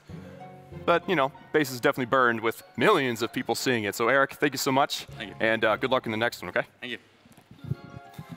That was me trying to sneak in there to just remove the wizard tower range from the base so everyone could see it. Oh, I accidentally tapped the boat at the bottom. Smooth transition. Don't forget about the builder base. I'm trying to get builder base content in the stream. Hashtag builder base lives matter too. Yeah. Well, no. No? Not builder quite. base matters too? Yeah. Okay, that's a Bit little more closer. accurate. We're here. Howdy, Renee. Hi. Welcome back. Good to have you here. Yeah. You know, the series part's over, and I'm not the only returning element today. It's like that. It's probably minus 10 out of 10 for objectifying yourself. Yeah. No, you're the You're an element. No, you can be an element. You can be the fifth element. I can be the fifth element. but Quintessential to the stream. yeah, Dynamic. you know what, which is also essential to the stream. What is that? Overview and bracket. How about that? Let's do it. That's right. We need to see where OneHive is now, and as you can see here in the group, compared to the other 7 wars, they are now at their rightful place in first place with a 22-star advantage, and the war hasn't even ended yet, has it? So they have that extra 10 on top of that for winning the war, and then of course the total destruction advantage as well is there. They're winning in all accounts in all ways. They're hashtag by winning. That's what What? Charlie Sheen would say. You don't remember that? Hashtag what? Look, OneHive's got Tiger Blood, and they just stomped all over their opponents. They're by winning, and they have plenty of medals to go along with that now. It means winning both ways. They're winning. Yeah, They're well, winning twice. Sure. I mean, it means whatever you want it to mean. Just trying to winning. translate Woody. Okay, Yeah, that's what I'm trying to do. Nice try. So we now have the I'm rounds. incomprehensible. Round 5 on the top was what happened today. Tomorrow we have yet another war. Lots of action to look forward to, and of course, we're going to be looking for 40 stars. That's the goal. We're going to be looking for 40 stars from OneHive. You know they're going for that too. 5 wins so far. Maybe they can get their 6th. I got my fingers crossed for it. What I was also wanting to comment on, though, is that every time you get a star, or every time your clan wins in Clan War Leagues, you get a medal that you can use in the shop to buy something nice and shiny, like one of those great new hammers that instantly upgrade your heroes, a spell, a troop, any building you want, for free. Instantly and for free. So, I don't know. Next time Clan War Leagues come around, maybe you should find a clan that's going to be putting one. I actually buy the wall rings. Oh. Yeah, it's not very fun, but it's a good value. It's a good value. I don't like wall farming. Anyway. You can't really farm on walls, just saying. Did you ever try? I've Any tried. clue about farming? I've tried for years, and it's just tough. Yeah, let's not talk about that. But let's talk about those 2,000 gems that we give away. Obviously, we ask you a second question because we want to give you guys more chances to actually win 2,000 gems. You just need to retweet it for that over at Clash of Clans. And the second question was, how many different clans are there in the OneHive Clash of Clans family? Is it 1, 3, 4, or 6? And as Klaus pointed out, definitely not 5 nor 2. That's right. Do I get to reveal the answer now? Since you're looking that serious, go for it. Let's go. The answer is there are, drum roll please, don't stare at me like that, 4. There are 4 clans in the OneHive family. That could be up to 200 members. 200 of these guys. That's a lot. That's a lot of talent in one place. So 4, if you got that right, or even if you didn't, gems, Twitter, retweet. 46% actually got that right, just saying. Wow. I think that's pretty good. Yeah, that's really good actually. Unless they all created multiple Twitter accounts just... even then, it would even out. If everyone does that and does all the different answers, it would even out. Yeah, math we talked about in Season 1. Not really my strength. But 46% did so. But as we said, you don't need the right answer. You just need to participate. And then you got a chance for 2,000 gems. Obviously, we'll be on Twitter, so that we'll let you know if you won. And then they'll ask for your details. And then you get those 2,000 gems. And then you can spend them on all the amazing stuff in a Clash of Clans. Now over to the returning element. Not me, the other part of the show. And I know that you guys miss it. Even if you did horrible in Season 1 and really disappointed me and made me depressive, losing every single Clan War Clash challenge. Sorry, everyone, like really everyone. I'm sorry, Renee. All lost. right, okay, jeez. And I was super disappointed.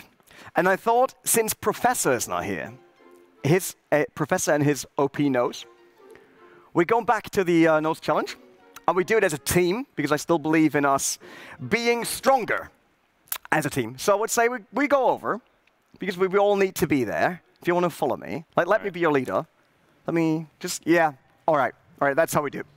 That's how we do. Let's go. So I'm not sure if I'm really okay with you touching me. Can touch this. I wasn't sure if I was supposed to or not. Yeah.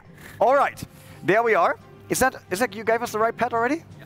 Oh, they're so nice. Check this bay. They still hold on. Yeah, Check yeah. the They army. still think they Check can win the it. army. I do not trust these guys. You never Klaus, know do with you them. approve? Is I'll this give good? you- Is this I'll legit? give you this. Yeah, it's All good. right. It's good. If you it's want to good. comment on us, They could have feel trolled us free. with like Barch, 240 troops, 1 click per troop.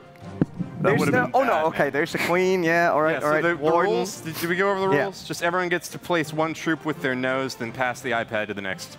That's Whoever gets the most percentage wins, or do we go to stars and then percentage? All right, well, make sure we get to town hall, boys, all right? Yeah, like we will start. You guys will follow up. Only 3 of you, because we thought you were too OP if you bring everyone together. So I still tried, with the Dark Looters, I tried that. I tried to bring everyone on it, and thought we would win that then. But even then, it did not happen. So we need to find new ways to make sure that we finally get this. All right, I'll go back. I want you Should to I go go here? Electro Dragons. No, that was wrong. No. What did I do Help now? him out. It's going to be That's around one. chat. Yeah, all right. And we're looking for JC, right? JC's base, yeah. JC's base. Okay. There we go. Let me have a quick look at it. Okay. That's the town hall. Okay. Are you okay with here, like as attack angle? We're doing strategies with the queen? before we hit? What? We're doing strategies Not before you we hit? guys. Okay. Yeah, we get as much prep time as I do. possible. You guys, no. Because I make the rules. You see? That makes it a bit easier. If you make the rules, it's a bit easier. I would suggest starting with some heroes, because the blimp Yeah, would be that's too what I fast. want to do. Okay, okay. I will start. Let's do this. I will do the queen. Top right, okay? There we go. Okay. And then king? Yeah, nice try. Yeah, yeah. Oh, right. there it is. Okay, and then Electro Dragons right there. Do we place them all the Freeze it. same? Freeze the air defense. Freeze the air Freeze, defense. The one near the corner. The one near the corner. The right corner. The right corner. What is the right one on corner? the right. The other corner. Three. We're already doing What are we too talking much about? managing. Just go. Just place. Oh, okay, it's dead now. Don't. It's Yeah, don't dead. worry. Don't worry. It's You just got me all dead. It's just I was like looking at the corners, like which corner? The corner nearest to the troops. I don't know. There were no troops anymore. Come on, that's what you get for trying to plan. Barbarian kick ability. Barbarian kick ability. Barbarian kick ability. Yes. Whoa. Success. Success. All right. All right. Come on. There we go. Okay. He's scrolling with it. Can I Go just another place one. it? Another one. No. There we go. Here we go. One more. All right, you can do spells or that- warden. Either way. Oh, the warden is set to ground, you guys! What do we do? Rage. Get the blimp in there. I would expect. What did he say? He's not even saying words anymore. Go, blimp. Town hall! Get the town hall! It's not your turn. It's not your turn. I didn't even deploy anything. Cheating, guys. Good. Get the warden down. Warden, yeah, what's wrong with this picture? It's close. Look at close. He can't do. What is happening? My nose is big old snaz is your problem. I feel bad. OneHive's trying to help us. They're like, they're so bad that we need to help them out. They're like, it's. We got one so star. bad. Right? Oh, we're come on. okay. We're okay. Don't worry. Go, buddy. Don't stress you got out. this. What do One we do? little balloon. Anything you want, buddy. Anything you want. Just have fun with it. Did we Do get it. Did we at least get 1 star? 'Cause Yeah, 1 star. Is there anything to do here? Can we actually? There's Here, still I'm a gonna rage get another spell. percentage up here from the cannon. Oh yeah. I'm gonna do it with the snap. Where to here? The cannon? Well, you could. It's not Yes. voice control, Hey, good job, man. actually. It's nose control. I'm asking OneHive actually. What should I do next? I was afraid that he asked the pet. Like, Oh man. What do you do? Okay. Hey, I'm gonna put a rage down, then put the balloon on the cannon on the left. Okay, quick. Yeah, just 45 do it. seconds. 45 seconds. Let's go. Okay, right. Now, come on. Go. Yes. Go. Go. Balloon. And just spam them down there. Yeah. No. Go. Nearly touched it. Did we get it? We got it. Yes. And then Wait, keep going. Freeze. for the no. Eat it. Spike the freeze. We swagged 3 freezes. 1 star. 56%. We got 1 a star. star, boys. I'm a 50 star what? boy. 56%. Professionals at this. This is season 2, guys. One We need to hive. get better.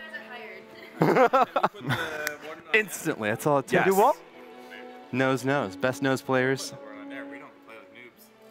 Whoa. Hey, I was only listening to your advice. Hold on. That's why we did that bad. Eric. As coach, not good. All right. Get the following done. Getting it ready. The funnel? Are you kidding? No, Oh! finger! You cannot use We your won! finger! DQ! Yes! Oh my god, I lost my... And Woody has lost his mic. And mine. That's disqualified. We're gonna have to find you a handset somewhere. Even the batteries out of it. Oh, here. Okay, so now that Woody's finally silenced, man, they're Wait, nailing that's it right -1 star, right? For What? touching it with your hand. No, that's -1 -3 I stars. just made it up. Yeah, yeah. -3. Minus, my bad. -3 stars. So if they do 3, it's 0. I think I'm... Otherwise, it's -1 from tomorrow. Oh dear. They're cheating. Crazy. All right. Have they gotten the town hall yet? I don't know. No, still there. Can't see anything. That is one thing we didn't do right. We didn't put the warden in early enough. That's what you say now. It's like now it's too late. You want to say something? I'm losing. What? Keep him distracted. Yeah, distract him. Come on. Come on. Low percentage. Low percentage. Keep it low. Keep it low. Off the town hall. Giga Tesla. Giga Tesla. Defend. The nose I love, says yeah, no. I love how cautious he is. Like, is he really what I want to do? They got 50. They got 1 star. Oh no! Oh no! Your loot's got nothing. Your loot's got nothing. Oh, we just spam them now? Trash loons. Can Calm they? down. Can No, they- you already employed one. You can't do 2. Oh, another time. That's OneHive -2 about stars to try already. hard. The double cheating. Oh my gosh. Oh, it didn't go. Something else. Just don't do anything. That's fine. Yeah, I can totally live with that. Tesla. Oh, they're using my strategy. They're going for the buildings in the top left. They took it. Hold they on. got the advantage. What do they went have? second. 53? Yeah, exactly. See, that's what I'm saying. Hold on. I think we still might have this. 55. Up there. Did we get? Not a loon. Did we get? What did we get? Yeah, we had 56. Hang on. That was our score, 56. Are they gonna tie us? What? Yeah, they still got 39 They need seconds. to That's get the another issue. one, though. Oh, are they gonna? But I we think- didn't. That's 56? 56. A tie. That's a win for us because we didn't cheat it. This time, this time I think we nearly won with a fair rule set. I Wow. think we did. Look, it's a draw. We're just gonna have to come back tomorrow and see who the real ultimate champions are. Yeah. Well Good done, job, man. job. GG. Yep. Oh, God, Eric is so far away. I'm too small for this. But that, I can tell you that, in esports, that cheater image, that will never go away now. Uh-oh. That's it. Shade, Cheaters! shade. Look Renee's at them! pretty nice. Look, They it's needed an hands. unconventional rule set, okay? They okay, needed go hands. easy on them. They're used to playing real Clash of Clans. What do you mean with real We Clash of have a Clans? little advantage in the cheese side of things. They were actually cheating. That's what they need. They needed 2 hands and all their noses and a double deployment to actually get even. You know, And they just went even, so even with that. if you're playing Scrabble and you accuse someone of cheating and they aren't actually cheating, then you are the one who loses. So you better be Yeah, but careful with those we accusations. didn't They accuse might have them. made a mistake. Look, okay, it's not a mortal sin to accidentally double drop. I'm going to call him out on it when it's I happening. can tell you, if I would have done that, Woody would have shouted at me, and I would I probably shouted fall at them off. too. I'll shout at anyone who's breaking the rules, but you can't call it cheating. Cheating is a big accusation. Right, All right. Klaus? yeah. Are you with me here? Let's just move on. We won. can we just say we won? Dumping a Klaus, this big is like bucket of water easy. on my fire. It's about time. We won something. Yeah, it actually happened. I'm super happy about that. That is great. And obviously that means we're done with day of 5. Thanks, Klaus and Woody, for being with me in this one. It was a pleasure, as always. And it also means that we will return tomorrow because this is day 5. That means 6 and 7 are still coming. There's more Clash of Clans action in the Clan War Leagues waiting for you guys at home. So make sure that you got that marked red on your calendar, that you got all your beautiful pictures of Woody and Klaus hanging in your room, living room, over your bed. Just to be sure that you remember, it's 6 p.m. CET tomorrow evening with day 6 of the Clan War Leagues. My name is Renee, and I see you there. If I was a Clash of Clans unit, I'd be the Golem, because I'm a tank. If I had to describe one of my teammates as a unit, I would say Neon Waves. She's our witch. I would describe myself as the healer because I keep the clan going, strong, and alive. I would describe Tricky as a golem because he is solid, leader, a teammate, and a friend. So I would probably describe myself as the witch. It's just a troop that I think has a lot of value. It's a bit polarizing, and as a leader, you're a bit polarizing. Some people love you, some people hate you, but either way you get the job done. I would probably pick the bowler for Scorpion. He's very chill, but he's very effective. He's very low-key, he's Australian, so he's very laid back, but he will literally get any job done and he'll do it really well. I think I would say I'm a barbarian. I like very simple things in life. I'm not that complex of a person, and I try to enjoy all facets, all very simple things in life, and just enjoy life in general. If I should describe myself as a unit, it would be the Hog Rider, because I'm always happy like he is. If I should describe someone as a unit, it would be Zeus, being the dragon to have the overview over the battle. I'd probably describe myself as the baby dragon. JC is kind of like a really smart guy, so he's like the Grand Warden probably the closest thing. I would describe myself as the miner. For the simple reason is I can be deployed, I can go underground, I can pop my head up, destroy stuff, and before defenses have a chance to target me, I'm down underneath the ground to the next building, and that would perfectly describe me.